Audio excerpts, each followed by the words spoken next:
363 is an organization that was birthed out of my experience with mental health illness. I'm a mother of 2 amazing daughters, and I am a working mother as well. I have a great village around me, and I'm currently in treatment and on medication. So my personal experience with mental health started when I was about 25 years old. This was about 18 years ago when I was diagnosed with MDD, which is a major depressive disorder. A lot of things in my life were not going correctly. I was in an abusive relationship, and it contributed to my diagnosis.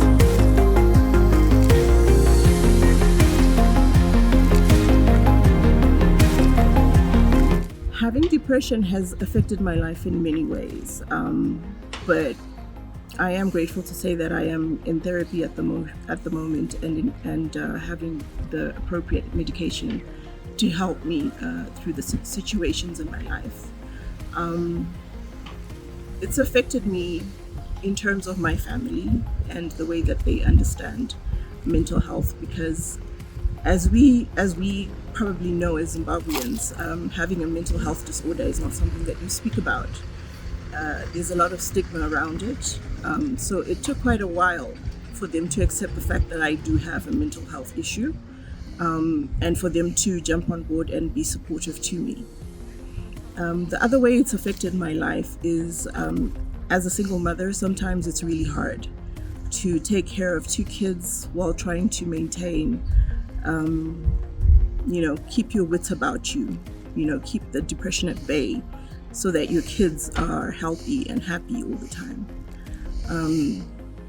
There are certain days that I go through where I put on my happy face.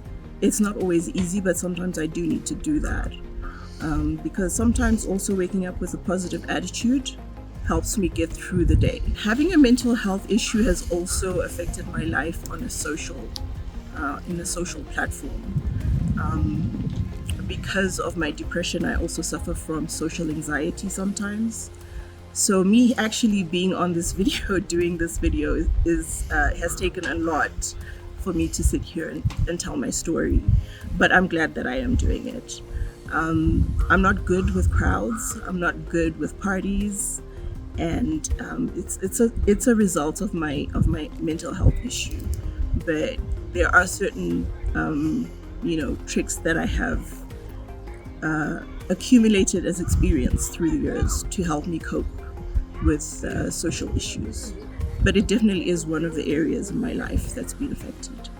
So the challenges I do face on a daily basis, sometimes when my depression is really bad, getting up in the morning and basic self-care is a problem. There are days where I don't even have the energy to get out of bed, don't even have the energy to brush my teeth or take a bath. These are the realities of living with major depressive disorder. There are good days and there are bad days. On the bad days, the simple things like making a cup of tea, eating, talking to other people, being in other people's company is a huge issue, and it's a big ask for me during those days. It also affects me in terms of my work sometimes, where my focus is not, at 100%. But it comes with the depression as well. It's a byproduct of having depression. On the day-to-day challenges of coping with depression, I think one of the major issues for me has been exercising and eating healthy. Some people tackle this issue in different ways. Some people with depression don't eat at all, and some people with depression like me, they tend to eat a lot and therefore we gain a lot of weight. So exercising has actually been one of the things that on a day-to-day basis I find really hard to do. But I am grateful for this mental health week, where the theme is moving more for your mental health. It's an amazing theme that's actually helped me to start exercising, even if it's for 15 minutes or 20 minutes or 30 minutes a day. But definitely exercising and good health are, when it does come to depression, those are pretty hard to take care of.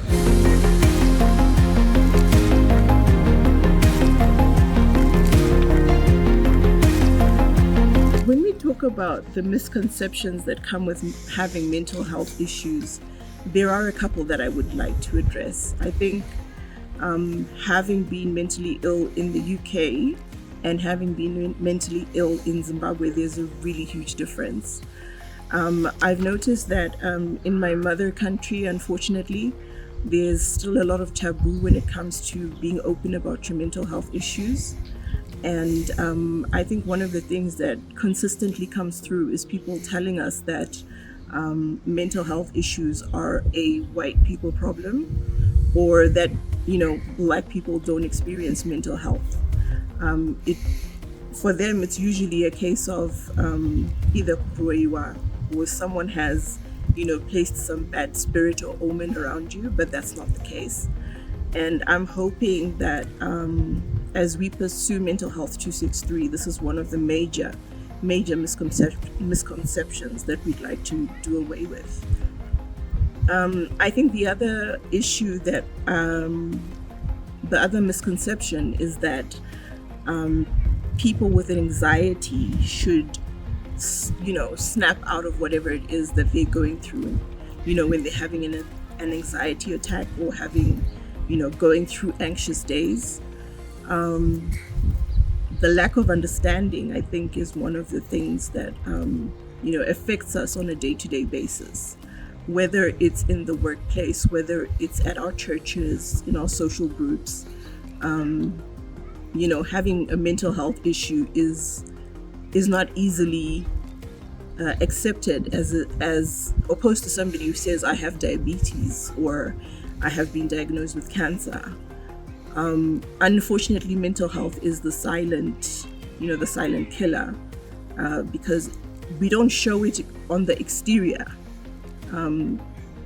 It's always on the inside, and sometimes getting that thing that is within us out and telling people or explaining to people what we're going through is not only easy, but it also doesn't come out well in the end, where people are accepting of what we're going through.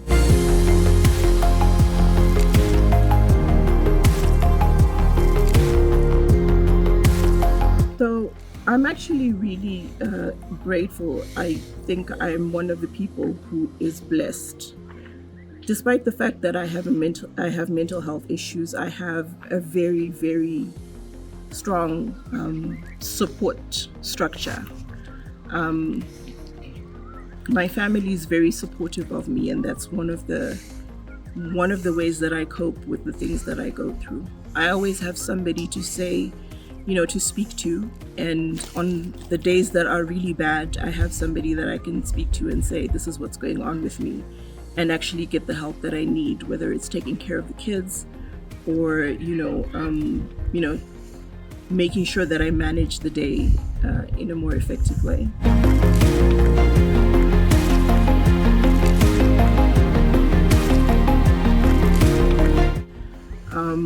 The other coping mechanism that I do have is that I go for therapy.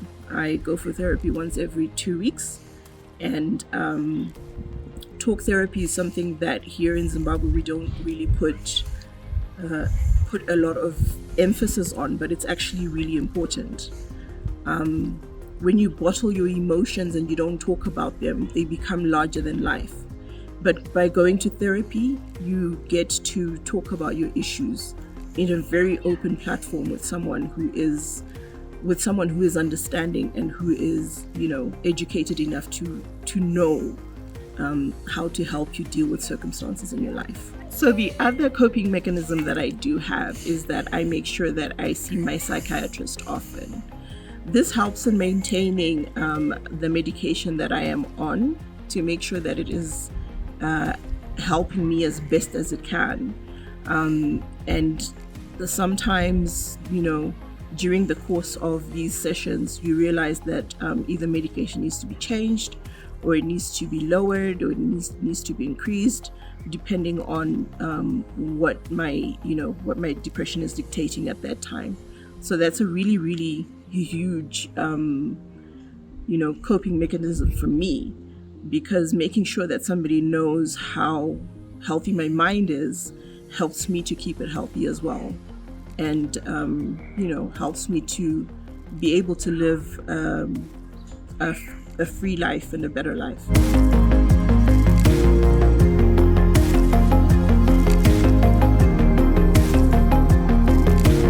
So some of the barriers that I've experienced while trying to get assistance for my mental health issues was, I think initially my family and my social circle, because they were not knowledgeable enough to understand what I was going through at the time and understand fully the type of help that I needed and how urgent it was.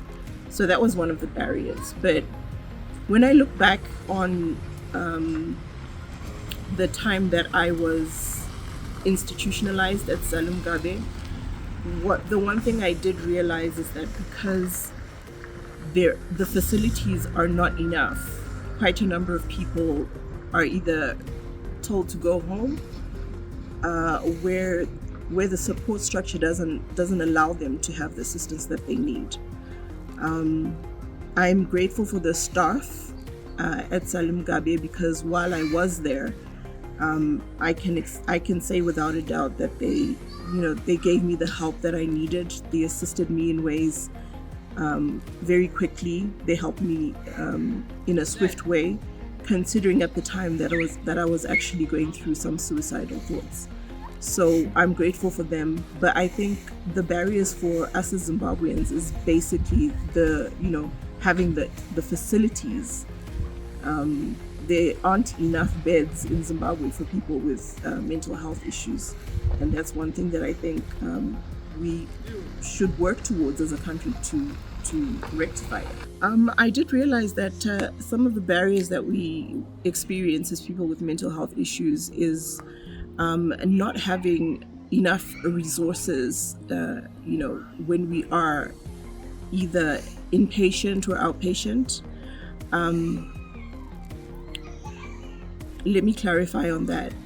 My experience at Salum Gabe, I did realize that they don't have enough staff, they don't have enough food, and they didn't have enough, they didn't put enough time in terms of making sure that all the patients were catered for.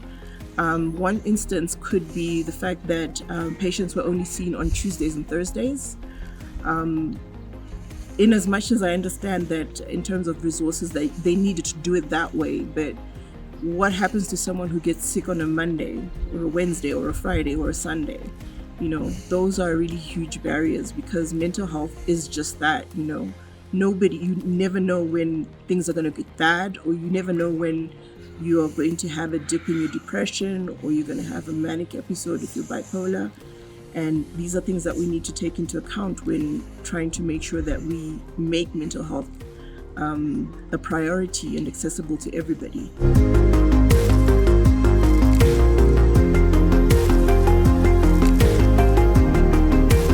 So one of the ways that I attend to my self-care is actually a phrase that I adopted from one of my really, really close friends called Wadzanai Garwe. So Wadzanai Garwe says the best way for you to sort of navigate your self-care is to use the ABC, which she calls attend to your basic needs with care. This means sometimes saying no to situations that will either put you in a more depressive state or put you in a position of anxiety. She also says that sometimes saying no is healthier than saying yes. And so making sure that you find yourself, if you do have mental health issues, try and find yourself in situations that are helpful and that are uplifting to you, and have the courage to not feel like you are missing out on situations that will affect you negatively. I think the other thing that sort of helps me, in my self-care process is the fact that I have trusted God so much in all of the situations that I have been through. Ever since my diagnosis and before that, I put my trust in God to lead me, on a day-to-day basis. I make sure that the first thing I do every morning is to take my 20 minutes and speak to God and let Him know what I'm going through, let Him know how I feel about the day that's coming, and just hope against hope that He'll give me the strength to go through it. And more often than not, He really does.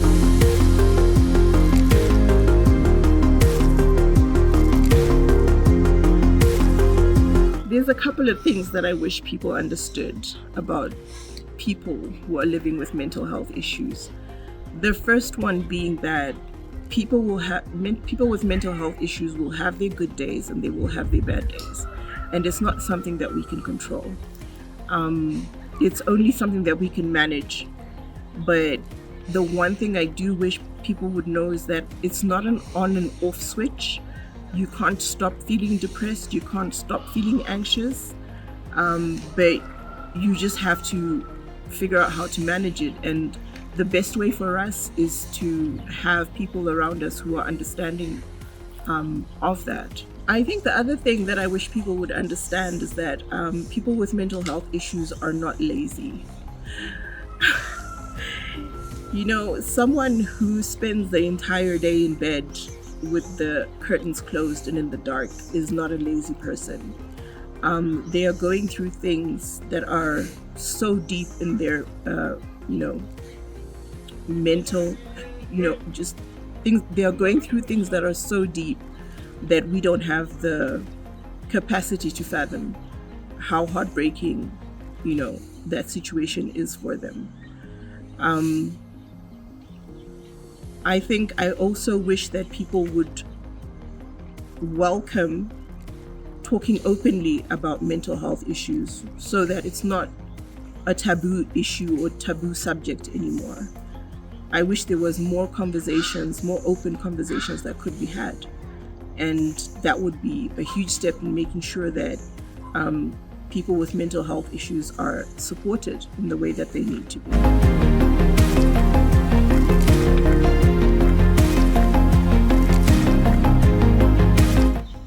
So as the founder of Mental Health 263, I would like to give a shout out to my team, because they are an amazing bunch of people and doing amazing work in terms of making sure that we bridge the gap, the mental health issue gap in Zimbabwe. We have projects that we want to undertake to make sure that information is disseminated to everybody in Zimbabwe, not just locally, but also in the rural areas. Our goal as an organization is to make sure that everybody has the information that they need in order to manage their mental health care issues intelligently and with the correct resources and with the correct information. We are happy that we are able to, come into this space and create a safe space for people with mental health issues where we discuss various matters, and at the same time giving them the courage to live with their mental health issues on a day-to-day basis.